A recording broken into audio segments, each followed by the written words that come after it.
But local councils say it is just not enough. On the line to advocate for the councils is Councillor Jennifer Anderson, President of the Municipal Association of Victoria. It's a lot of words all in a sentence there, Jennifer. Good morning to you. Morning, yes it is, isn't it? That's why we say MAV, it's easier. President of the MAV. How big's this, how much is this costing councils? Oh, look, it varies across councils, but certainly I have heard quotes that, certainly for some places in the millions, and they're aware of where the spots are. And so I think it's sort of a collaborative effort to try and work on a solution, really, because it is an increasing issue here. When the state government announced the task force and the funding, how far would $8.5 million go? Look, not very far. I mean, it sounds like a big amount, but you've got 79 individual councils, you've got, state parks, so it was covering a lot of areas. It's a lot of ground to cover, and we do know it's an emerging issue. So it sounds like a big amount, but not a lot. And I believe that if councils wanted to get rebates for clean-up, they could only get up to $500,000 per council per financial year, so it was capped. Yeah, right. Can they not just dump the landfill levies or...?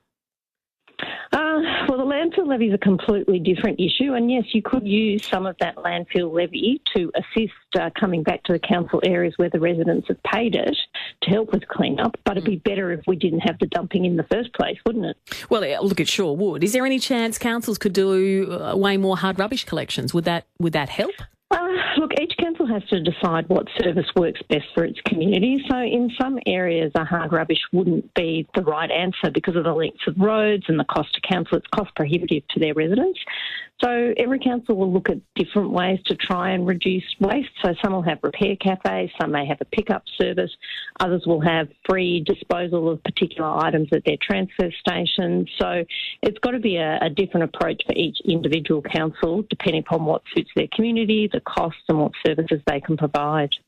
So the rebates aren't going very far at all. Is the task force that's doing the prosecutions effective at all, investigating and prosecuting? Well, I mean, I personally haven't heard very much. I believe they did have some sessions on their website, it says in May and June, and we're only 10 days into June and we've had a public holiday long weekend. So I'm not sure which councils have been involved there, and I don't know how many councils have applied for the rebate.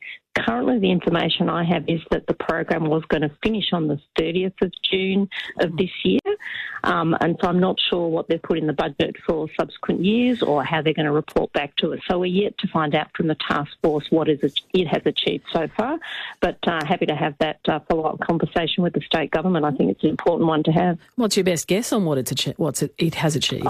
Look, they should have reporting mechanisms there, so they should be easily able to tell us, in the 12 months this has been going on, or since October, this is what we've done, this is what the costs are, this is what we've achieved. So we'll certainly be following up with them at the end of this financial year to get a report back. I thought your answer to that might have been not much.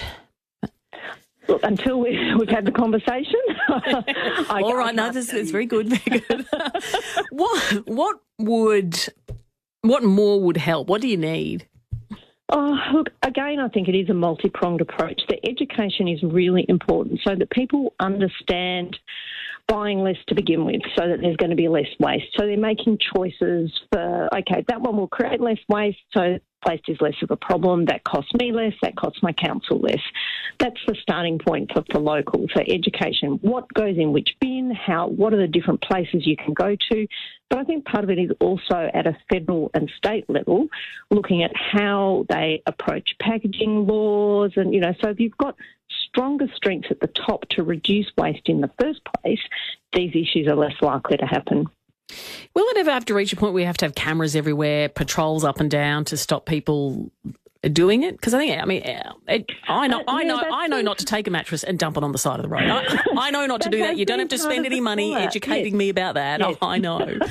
I assume part of the call out. Most of us know. Some of those hot spots that councils know about, could there be some funding and support to have extra surveillance there so that we can actually catch these people? And then when they're caught, to have an increased penalties so that people then realise, well, if I dump it there, I'm going to be caught out and it's going to cost me more to dump it there than to take it to a transfer station where it can get recycled. Yeah, the stick needs to be bigger, I think.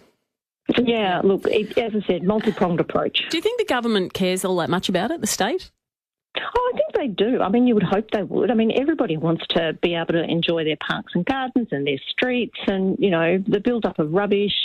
It just doesn't look great. It's not good for health. You know, there can be vermin and rats and what have you. So I would hope that the state sees it important. They wouldn't have created this task force if they didn't see it as something important. And I'll be very interested to hear the follow-up reports of what they've achieved and how they're going to work with councils in the future.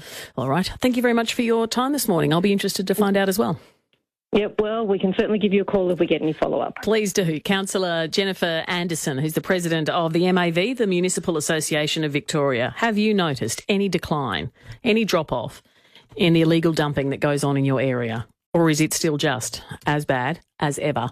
Let me know. 133 693. It's 17 past 9. 3AW.